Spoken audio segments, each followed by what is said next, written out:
22 часа в Киеве, 23 в оккупированном Крыму. Время новостей на АТР. Вы смотрите «Заман», в студии София Абляева. Добрый вечер.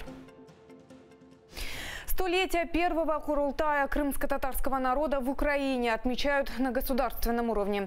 В Верховной Раде состоялось торжественное заседание, посвященное юбилею. В нем участвовали делегаты Курултая крымско-татарского народа. Большинство из них специально приехали из оккупированного Крыма. Торжественное заседание в Раде начали с гимна Украины и национального гимна крымско-татарского народа.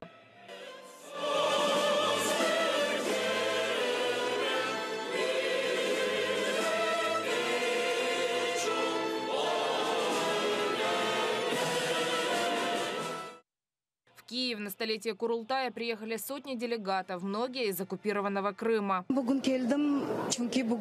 Сегодня для нас очень знаменательный день. 100 лет со дня основания первого Курултая. Наше самое большое желание – освободить нашу родину, Крым, от оккупантов и создать республику. Я живу с этой целью. Спикер Андрей Парубій в своем выступлении сравнил события столетней давности с современностью. Російська окупація Криму у 1918 році і сучасна окупація нічим не відрізняються. Це страх, терор і залякування. Переслідуються українці і кримські татари.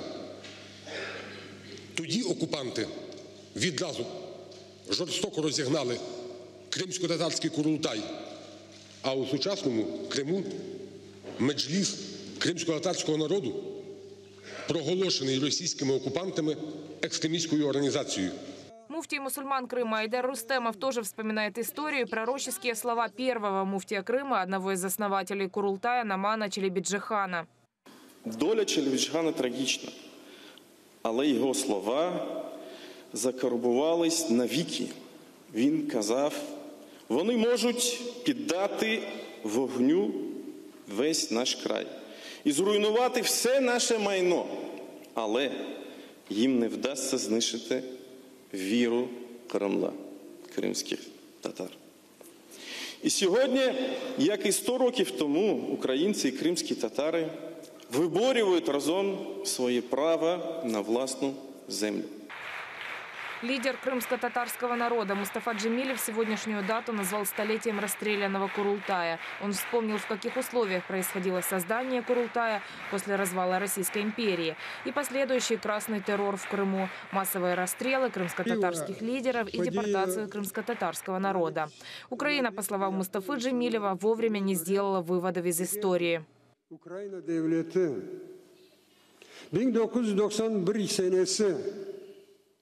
Если бы Украина вела взвешенную системную политику, если бы статус Крыма отвечал праву крымско-татарского народа на самоопределение, а не был бы какой-то республикой общежитием, то его оккупация в 2014 году была бы, если бы и не полностью исключена, то во всяком случае осложнена.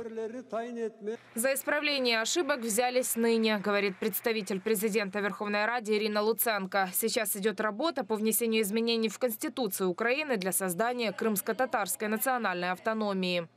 Розпочато роботу над створенням у Криму національної автономії кримських татар у складі суверенної і незалежної української держави.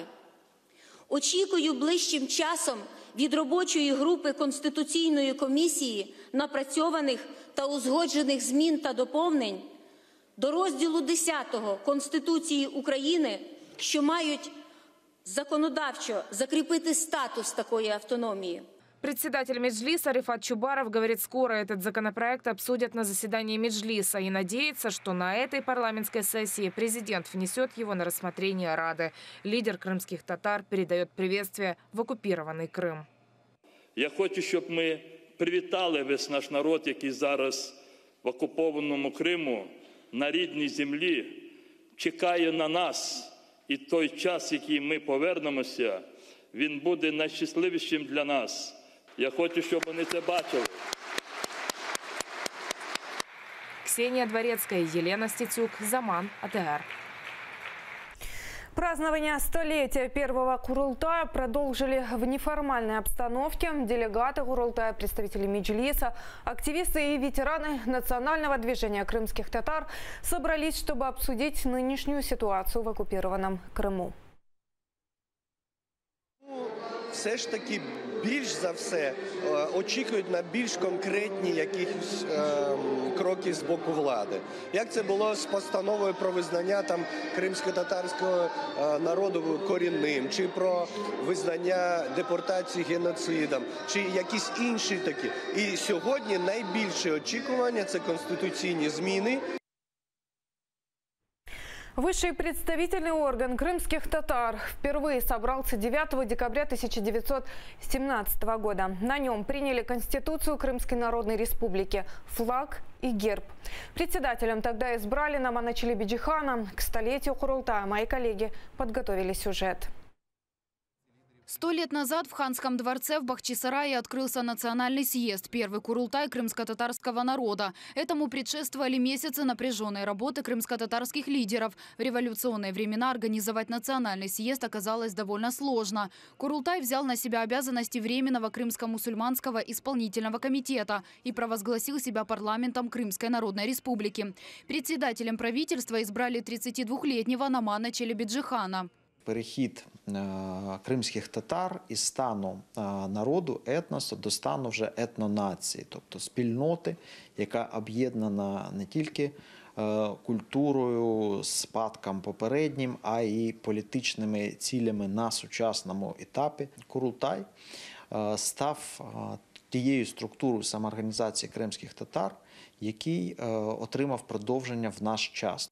Несмотря на дипломатичность Челебиджихана, у крымско-татарского национального движения в тот период практически не было союзников. Крымский полуостров оказался в центре противостояния нескольких политических сил. Крымские татары хотели автономии, большевистская Россия хотела видеть Крым исключительно в своем составе. На першому етапі вони говорили, ми хочемо такої автономії в межах новостворюваної російської держави. Потім вони говорили про політичну автономію.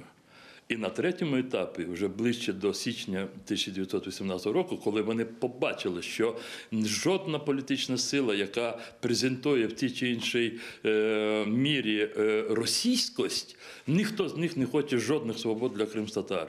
Недолго просуществовала Крымская Народная Республика. Большевистское правительство ее не признало и вооруженными отрядами свергло правительство.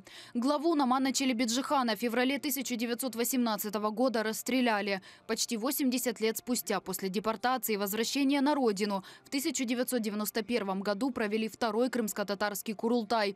На нем приняли декларацию о национальном суверенитете крымско-татарского народа. Курултай избрал Меджлис крымско-татарского народа во главе с Мустафой Джемилевым. Если, скажем, в организации Крымско-татарского национального движения, центральной инициативной группе были активисты национального движения, и они были рупором народа, то здесь уже непосредственно избранные самим народом, независимо от их политических, религиозных или там каких-то взглядов. И это, конечно, очень поднимало вес и значение Курултая и Меджлиса. 100 лет назад Центральная Рада Украинской Народной Республики была единственной, которая признала новое государство. В этом году дату создания Курултая отмечают на всеукраинском уровне. Виктория Блязова, Заман, АТР. Тем временем в Крыму снова обыски. На этот раз силовики нагрянули к участнику поляны протеста по земельным вопросам Фазылу Ибраимову. Искали якобы запрещенную литературу и документы. Об этом он сам рассказал в комментарии активистам Крымской солидарности. После обыска никого не задержали. Фазыл, активист, связывает визит силовиков со своей гражданской позицией. Забрали эти документы, которые относятся к поляне протеста Стрелковая. Всю литературу, которая есть, у нас литературы много. Все посмотрели, то, что можно было. Из исламской литературы ничего запретного не нашли.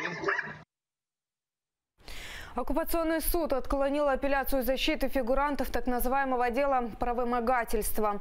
Адвокаты Бекира Дегерменджи и Руслана Трубача ходатайствовали о том, чтобы их подзащитным изменили меру пресечения на домашний арест.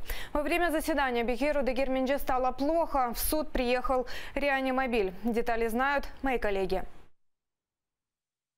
Приступ астмы, гипертония и скорая. Именно так началось рассмотрение апелляционной жалобы по изменению меры пресечения Бекира Дегерменджи, отца фигуранта так называемого дела 26 февраля Мустафы Дегерменджи.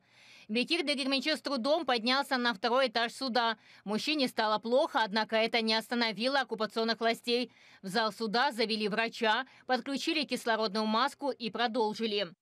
Бекир все заседание находился в кислородной маске, но я так думаю, что медики оказали ему первую помощь, сделали ему дексаметазон, потому что это единственный гормон, который может Бекира немного встряхнуть. Я думаю, что это не первый приступ, и как бы надо бить во все колокола, чтобы реально ему оказывали там помощь, иначе мы просто можем дойти до крайности. Оккупационный судья хотел перенести заседание, однако Бекир Дегерменджи отказался. Бекир Ага настоял на том, чтобы не откладывалось заседание, а проводилось, потому что он считает себя невиновным, и чем быстрее будут проходить процессы, тем быстрее он сможет доказать свою невиновность. Вместе с Бекиром Дегерменджи рассматривали апелляцию Руслана Трубача. Их и еще Асана Чапуха и Кедима Аметова обвиняют в вымогательстве денег у гражданина Турции Юсуфа Айтана. Он втерся в доверие к ветерану национального движения Виджия Кашка и взял в долг деньги у ее близких. Активисты национального движения хотели помочь их вернуть, но во время встречи ФСБ устроила на них облаву, в результате которой Виджия Кашка погибла. Учитывая состояние здоровья Бекира Дегерменджи и возраст, содержать его в СИЗО преступления, говорит его адвокат Эдем Семедляев. Он просил изменить меру пресечения на домашний арест. Однако все доводы как по Дегерменджи, так и по Трубачу со стороны оккупационных судей были отклонены. Ни разу на заседание не пришел гражданин Турции Юсуф Айтан. Потерпевший на эти продления не приходит. Видно, ему стыдно посмотреть народу в глаза, самому Бекиру Ага в глаза. Это есть, я считаю, все основания для того, чтобы его содержать хотя бы под домашним арестом. В таком состоянии он, понятно, никуда не побежит, ни от кого скрываться не будет, а тем более на кого-то оказывать давление. Бекир Дегерменджи, Руслан Трубач, Асан Чапух и Кедим Аметов будут находиться в СИЗО до 15 января. С сегодняшнего дня начал голодовку Асан Чапух, которую он объявил вчера в знак протеста. Эльвина Седулаева, Олег Трофимович, Крым, Заман, АТР.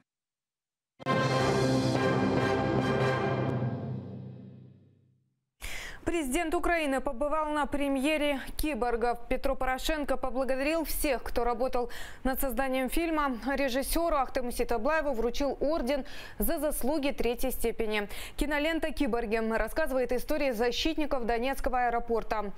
В нем снимались не только актеры, но и сами военнослужащие. Уже с завтрашнего дня «Киборги» начнут показывать в кинотеатрах Украины. Не Будапештський меморандум є гарантом нашої незалежності. Хоча багато хто так думав, коли ми віддавали 3-й в світі ядерний потенціал. А сьогодні ми точно вже знаємо, що гарантом незалежності, гарантом суверенітету, гарантом територіальної цілісності нашої держави є українські Збройні Сили, український воїн, український солдат, який так яскраво був продемонстрований в сьогоднішньому фільмі. Заговор и политические санкции. Так называют в России решение Международного олимпийского комитета об отстранении российской сборной от участия в зимних играх. Позволят выступать в Пхенчхане только тем российским спортсменам, которые никогда не употребляли запрещенные препараты. Причем выступать они смогут только под нейтральным флагом. Администрация российского президента разрешила спортсменам ехать в Южную Корею под нейтральным флагом. Ожидается, что такое решение одобрит и Российский олимпийский комитет. Впрочем, говорят, тут будут готовы что-либо комментировать с 12 декабря. Именно тогда пройдет заседание Российского комитета.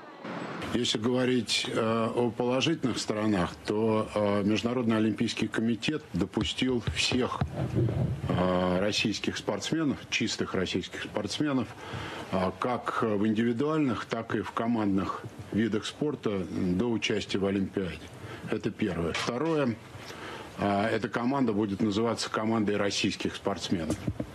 В Лозанне решили пожизненно отстранить от олимпийского движения многих российских чиновников, даже министра спорта Виталия Мутко.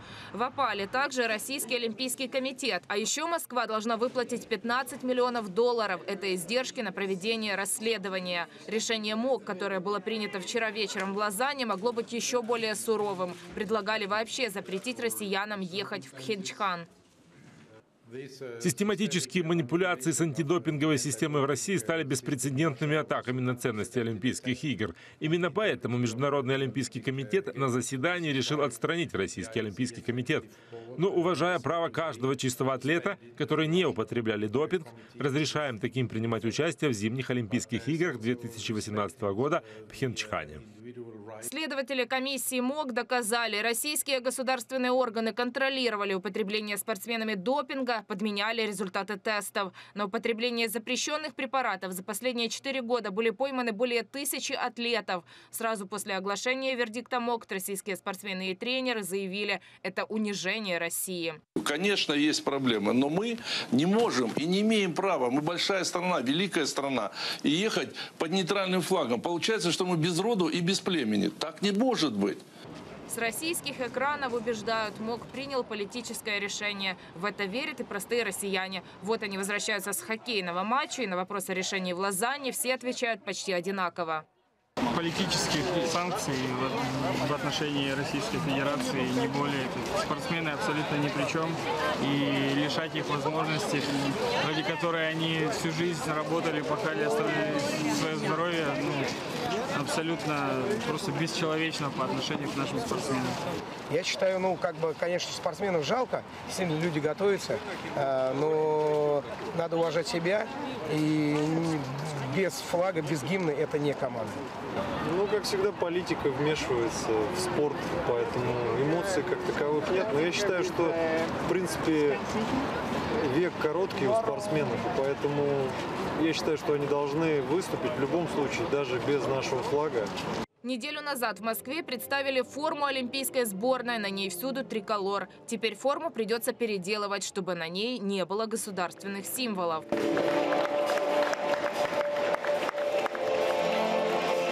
Как один из вариантов реакции на решение МОК, в Москве рассматривали бойкот Олимпийских игр. Так, российские телеканалы уже заявили, транслировать игры в Пхенчхане не будут. К бойкоту Кремлю не привыкать. В 1984 году сборная СССР не поехала на зимнюю Олимпиаду в Лос-Анджелес. Такие контрсанкции Советский Союз наложил на себя вслед за игнорированием делегации США Олимпийских игр в Москве 80-го года. Правда, в этот раз бойкот в Кремле отложили.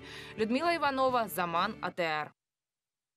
Это все, что мы успеваем вам рассказать. Информационный вечер на телеканале АТР продолжается. Я прощаюсь с вами до завтра. Спокойной ночи.